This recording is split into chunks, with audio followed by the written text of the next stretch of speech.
Is it because the fear of the government, the fear Yeah. of the people around them, just the perception of this is what you do? Like you said, you have to save Yeah. people. Like what's your I thoughts? think there's categories to it, right? Like some people thought this was like genuinely helping, right?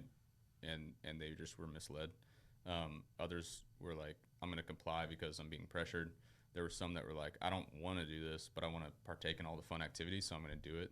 And in my mind, I'm like, hey, like this is only short term. Like just wait a few years and you'll be able to travel international again. Nobody's going to care. But they didn't want to wait, right? They just want to get right into doing their normal lives. And I think this was like the first introduction after the entire country shut down, where the government's like, hey, you could get back to normal life if you take the vaccine. So they give you a carrot. And so, yeah, and it's like, that's when people start to fail, and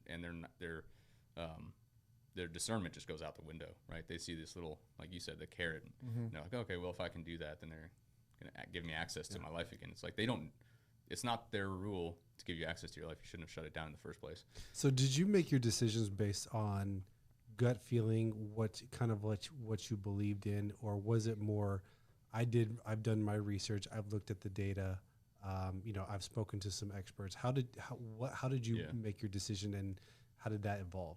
That's a good question. I think maybe both, right? Like there's a part of me that like from the beginning, the gut feeling was just off.